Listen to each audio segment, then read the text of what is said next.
स्वागत करता हूँ। मेरा नाम है हंस वैन वेस्लर और मैं यहाँ उपसाला से बोल रहा हूँ। उपसाला यूनिवर्सिटी में प्रोफेसर हूँ इंडोलॉजी का। और मेरे यूनिट इस वक्त हिंदुस्तान में रामनगर में बैठी है और इनसे मैं इंटरव्यू करता हूँ। सबसे पहले मैं पूछूंगा कि रामनगर में जाने का क्या मतलब है, कैसे पहुंची वहां पे? हाँ, अच्छा, ये रामगढ़, एक्चुअली ये रामगढ़ है, ये उत्तराखंड। हाँ, ये माफ कीजिए, रामगढ़ है। हाँ, रामगढ़ है, उत्तराखंड के एक छोटा गांव है। तो हम तो वो लॉकडाउन के दौरान में बनारस में 8 महीने बैठे हुए थे और इसके बाद हमको मौका मिला तो हम गाड़ी से बनारस से चल के दिल्ली के रास्ते हम रामगढ़ उत्तराखंड में पहुंच गए और यहाँ पर अभी मौसम बहुत बढ़िया है। तो और वो काम भी जो हो रहा है तो ये हम यहाँ पर कर रहे हैं। तो इसी तरह से हम यहाँ पर पहुंच गए और असल में तो ये रामगढ़ ये छोटा गांव जो है यहाँ पर, तो यहाँ पर महादेवी वर्मा ये 1930s में जो वो उन्होंने अपना एक कोठी बना ली, वो यहाँ पर बस गए। तो वो अभी कुमाऊन यूनिवर्सिटी में जो है नैनीताल में, तो वो उनका सृजन पीठा चलाते हैं यहाँ पर। तो वो इसी तरह से ये छोटा छोटा गांव जो है ये रामगढ़ ये उत्तराखंड में, तो वो थोड़ा सा हिंदी साहित्य में भी इसका इस एक तरह नाम से है। या नाम बना रही। हाँ, महादेवी वर्मा का सृजन पीठ है लगभग 2 किलोमीटर की दूरी पे। यहाँ से वहां मैं अभी बैठी हूँ। ये एक तरह से आश्चर्य और उसी वक्त ताज्जुब की बात है कि संकट, कोरोना संकट में आप भारत न छोड़ने की हिम्मत आपके अंदर में है। नहीं, वो तो वही मतलब नहीं था जो वो भारत छोड़ने का। हमारे स्टूडेंट्स तो हमारे संस्थान में थे बनारस में, तो उन लोगों को तो घर अपने घर बेचना तो था हमको तो, लेकिन ठीक है ये। ठीक है, इस आपके संस्थान और बनारस के बारे में हम थोड़ी देर में बात करेंगे। पहले मैं पूछना चाहूंगा, आप तो आपकी नागरिकता स्वीडिश है पर शुरू में आप फिनलैंड से आई थी, तो वो कैसी हुई कि आप इंडोलॉजी में पहुंची हैं?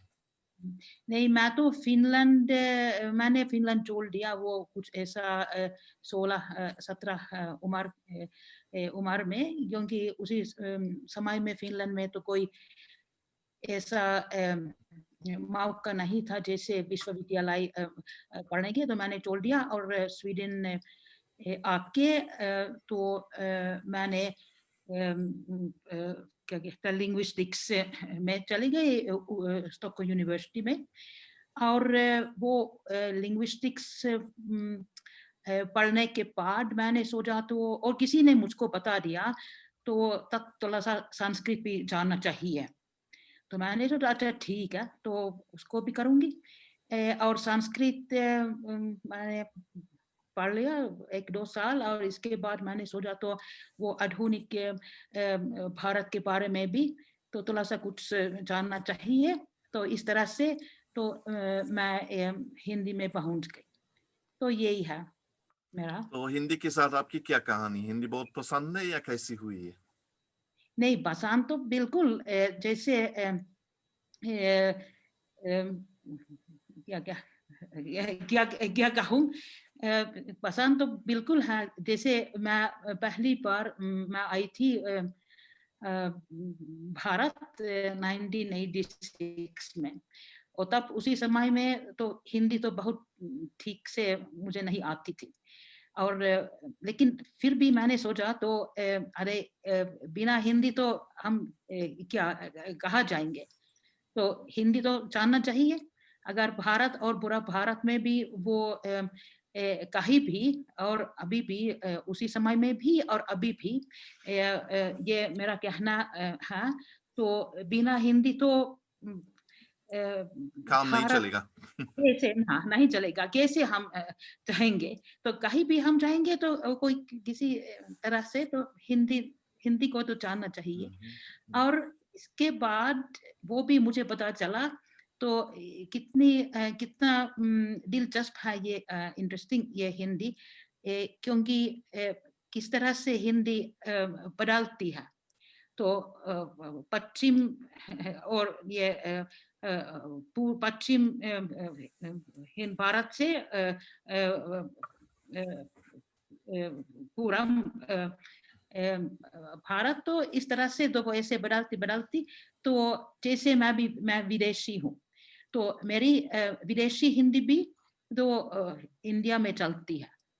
तो जिस तरह से मराठी हिंदी चलती है और बंगाली हिंदी चलती है तो मेरी विदेशी हिंदी भी चलती है। तो वो ऐसे इस तरह से ऐसे बराबर तो अच्छा लगा मुझे।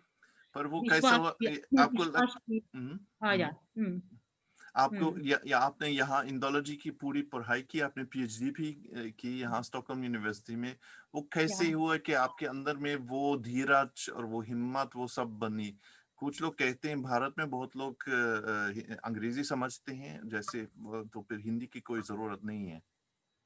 ये तो मुझे कभी नहीं अच्छा लगा बहुत। ठीक है वो तो स्वीडन में भी वो ये कहना चलता है तो हिंदी जानना नहीं चाहिए क्योंकि अंग्रेजी ना, लेकिन अंग्रेजी पहुंचने पर वो ही मुझे पता चला तो अंग्रेजी से नहीं चलता। अंग्रेजी से हिंदी चाहिए, हिंदी बिल्कुल चाहिए। अगर किस तरह से अगर आम आदमी और लोगों से कोई बातचीत करना है तो तब तो हिंदी में बातचीत करना है। और वो दूसरी भाषाएं भी तो हाँ ये तो हम जानते हैं इंडिया में, लेकिन अंग्रेजी से बात नहीं बनेगी, संपर्क नहीं बनेगा। हाँ, तो फिर आपने वो स्टॉकहोम में आपने पढ़ाई की, आपने कुछ हद तक उपसाला में भी पढ़ाई की। आखिर में आपको डेनमार्क में नौकरी भी मिली, पर आपने कुछ वक्त के बाद आपने छोड़ा डेनमार्क को, ऐसा क्यों?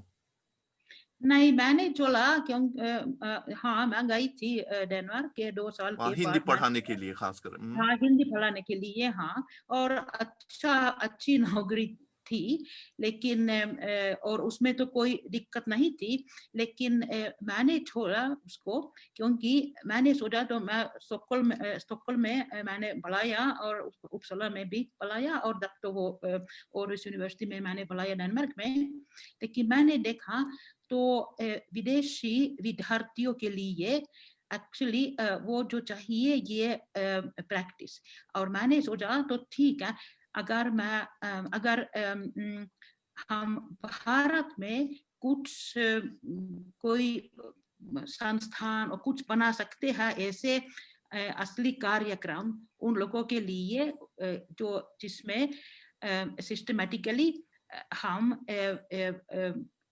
शुरू से उन लोगों को वो जो बोलचाल चाहिए तो इस तरह से अगर हम कुछ बना सकते हैं तो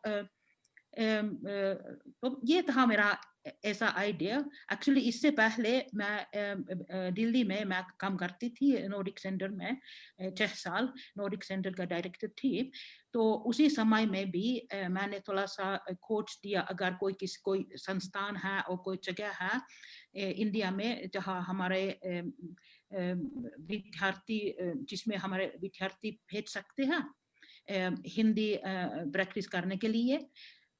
लेकिन मेरा अपना आइडिया था कोई ऐसा तो मैंने सोचा तो ठीक है तो मैं उसको नौकरी छोड़ दिया और बनारस पहुंचकर तो हमने तब संस्थान स्थापित करके वो कार्यक्रम चलाने का शुरू किया। हाँ, आपके संस्थान के बारे में बात करेंगे, पर शायद आप संक्षिप्त रूप में नॉर्डिक सेंटर के बारे में आपके 6 साल तक डायरेक्टर होने के बारे में कुछ बात कर सकती हैं? हाँ हाँ ठीक है।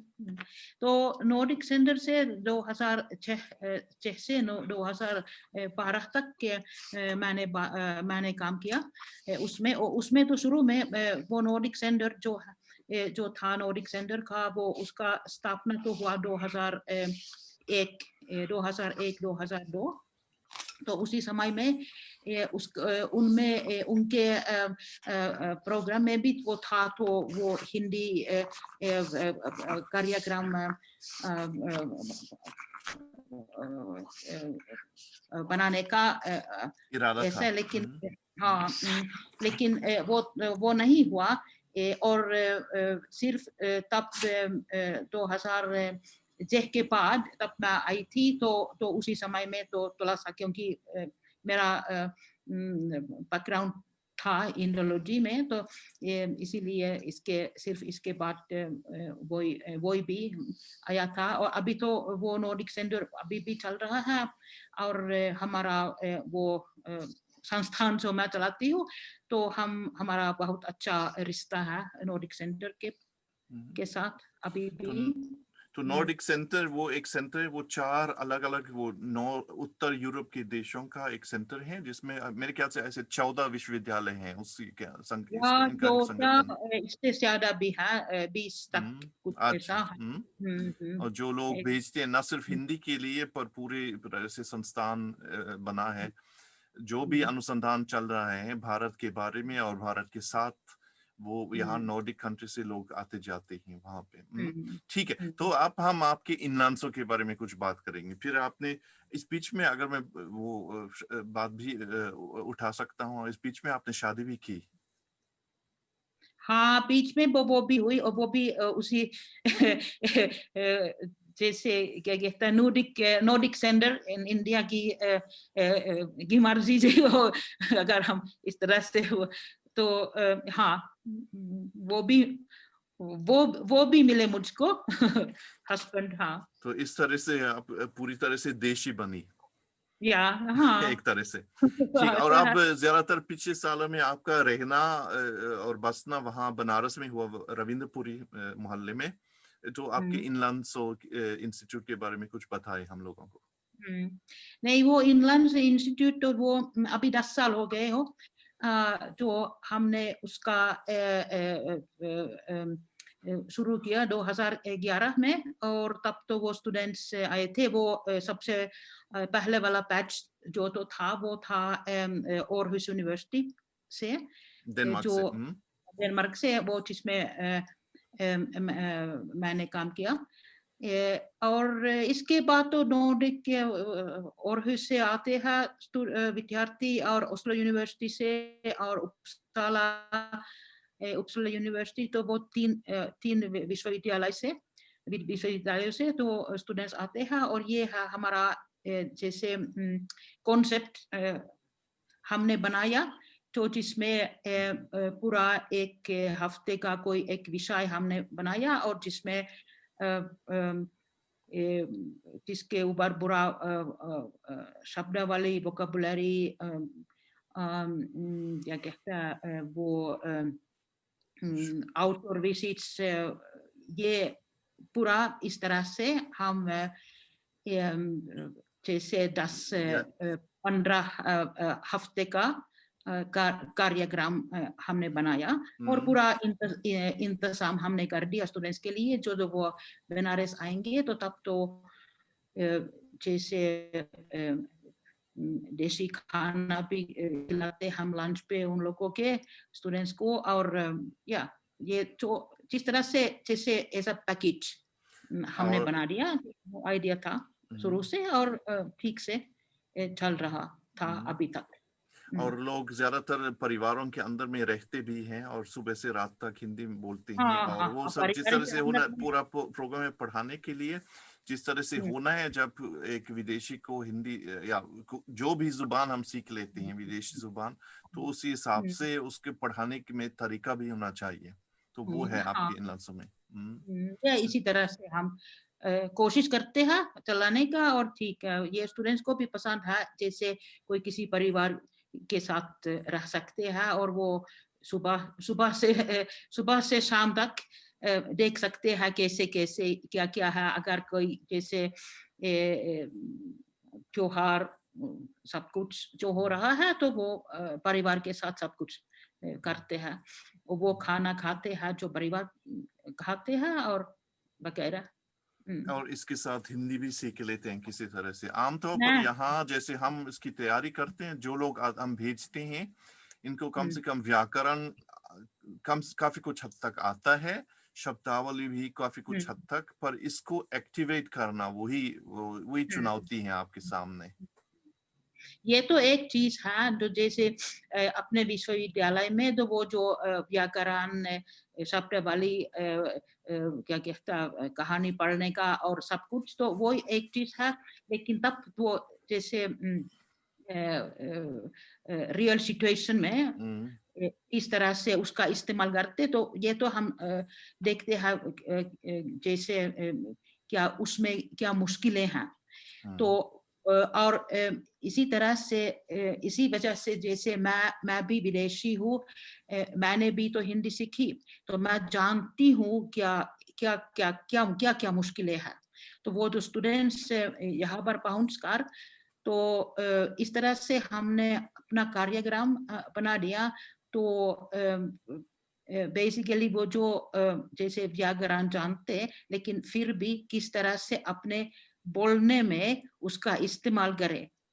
तो ये इसको हम हमारे संस्थान में तो एक्टिवेट प्रक्रिया करने की बना कोशिश रखे करते हैं। हैं। ये बहुत अच्छी बात है। वो मैं देखता हूँ आमतौर पर हम अपने छात्रों को ज्यादातर दूसरे साल के यानी चौथे टर्म में भेजते हैं, और जब वे वापस आते हैं ज्यादातर बोलते भी हैं, यानी इनको उसी वक्त साहित्य के इतिहास के बारे में थोड़ा बहुत भी मालूम है, तो भारत जान के वहां पे इसको संदर्भ में देखते हैं। ये बहुत महत्वपूर्ण है। वो जैसे बनारस में लामी प्रेमचंद के घर भी जाते हैं, और वैसे घाट भी देखते हैं, कबीर चौराहे पर वहाँ के सन्यासियों से मिलते हैं। इस तरह की चीजें होती हैं। ये बहुत अच्छा लगता है हम लोगों को, बच्चों को भी अच्छा लगता है। एक्चुअली एक चीज फिर है, जैसे मेरे ख्याल से वो तो बोलने का कहता मतलब ये जो कितना बहुत व्याकरण जानते और क्या ये क्रिया ये है और ये क्रिया वो है और ऐसे, वो मेरे ख्याल से वो एक्चुअली वो सबसे महत्वपूर्ण वही नहीं है। वो बोलने का आत्मविश्वास कुछ जैसे। तो ये कभी कभी मैं ऐसे बोलती ठीक है, तो ऐसे सांस लेकर तो तब बोलिए, ऐसे बताइए, आत्मविश्वास बनाना है, वो ही है बोलने का। ये तो वो शायद हर हमारी हिंदी बोलने वाले श्रोताओं को अजीब लगेगा कि विदेशियों को आत्मविश्वास की हीनता, उन लोगों में आत्मविश्वास की हीनता है, पर है। मैं भी देखता हूँ यहाँ जब कोई हिंदुस्तान से मेहमान आते हैं और मैं चाहता हूँ हमारे बच्चे इनसे हिंदी में बात करें, तो बहुत ही चकते हैं। इनको लगता है मेरी हिंदी ठीक नहीं है, पर एक बार हिंदुस्तान बनारस से वापस आके इनका मुंह खुल जाता है एक तरह से। ये मेरा अनुभव है बच्चों के साथ। यही है, मुंह खुलने का वो मतलब वही है। वो भी एक जादू है एक तरह से। हाँ। जादूगर, बिल्कुल। और आप, अगर मैं एक आखिरी सवाल पूछ सकता हूँ, भविष्य के लिए आप क्या चाहेंगी? वो हिंदी को आगे बढ़ाने का और खासकर विदेशियों के साथ आगे बढ़ाने का क्या प्रक्रिया, आपकी क्या ख्वाहिश है? अगर हम इस तरह से पूछ सकते हैं, कौन सी दुनिया किस तरह से बदलनी चाहिए जाकि विदेश में हिंदी आगे बढ़ती है और आपको भी काम मिलेगा इस तरह से? नहीं, मैं सोचती ये जो मैं देख रही हूँ, जैसे अभी तो मैं वो ऑनलाइन कोर्सेज में पढ़ाती हूँ आपके यूनिवर्सिटी में उपसाला में, और कितने लोग हैं जैसे 50 उसका हाँ, दिलचस्पी है। रजिस्ट्रेशन काफी लोग आते हैं आजकल काफी लोग हैं, ऑनलाइन तो कोर्सेज में एक्चुअली खासकर। हाँ, ऑनलाइन कोर्सेज में भी तो उनका वो दिलचस्पी है इसमें और शौक है। तो मैं सोच रही हूँ, और ये क्यों है ऐसा, जैसे एक एक एक कारण तो इसका है वो जैसे बॉलीवुड मूवीज का, क्योंकि लोग के मूवीज देखते हैं और समझना भी चाहते हैं इसका मतलब कि ये गाना है उसका क्या कहता है वो अर्थ क्या है, क्या क्या गान। तो मैं सोच रही हूँ, और सिर्फ ये भी नहीं है, जैसे भाषा जानने के शौक है, भाषा जानने का इच्छा है, तो इस तरह से मैं सोचती हूँ तो हिंदी भी तो एक भाषा है, दुनिया की है ना, जैसे दूसरी भाषा भी है, तो क्यों नहीं उसको सीखेंगे। हाँ, पर मैं देखता हूँ हमारे संस्थान में सबसे ज्यादा छात्र चीनी के लिए आते हैं। इसका कारण बिल्कुल साफ है, क्योंकि चीनी के साथ नौकरी मिलेगी बाद में, किसी तरह से चांसेस मिलते हैं। हिंदी के साथ कुछ ऐसी नौकरी मिलना आसान काम नहीं है। नहीं, लेकिन अगर ये मैं सोचती हूँ तो ये हमारा काम होगा, तो हमको समझाना पड़ेगा। तो एक्चुअली अगर इंडिया में गाँव में, और देखिए क्या हुआ ये कोरोना के बाद में, ये लॉकडाउन के दौरान में, जैसे ये देहात रूरल इंडिया का लोगों को वापस जाना था अपने गाँव में, और अभी भी तो वो इंडिया में तो ठीक है, अंग्रेजी का शौक है ज्यादा, लेकिन फिर भी ये मेरा कहना है। तो यहाँ पर अगर कोई काम करना चाहते हैं, जैसे कोई भी बड़े बिजनेस भी जो कोई भी काम जो करना है, तो फिर भी मेरे ख्याल से हिंदी जाना चाहिए। बिना हिंदी तो काम नहीं चलेगा इस तरह से। इस तरह हो सकता लोग सोचते हैं तो अंग्रेजी के द्वारा चलेगा, तो मेरे ख्याल से वो नहीं चलेगा। और मैं सोचती हूँ तो एक्चुअली वो ये पीढ़ी जो अभी है, जैसे नॉर्डिक कंट्रीज में और स्वीडन में और यूरोप में हो सकता, तो वो समझते हैं, तो इसीलिए वो हिंदी सीखना चाहते हैं। तो सीखेंगे मेरे ख्याल से, क्योंकि मैं देख रही हूँ, देखिए 30 साल से मैं हिंदी पढ़ाती हूँ। पहले तो कभी नहीं ये ऐसा इतना संख्या मैंने कभी नहीं देखा जो मैं अभी देख रही हूँ, जैसे उपसला यूनिवर्सिटी में है।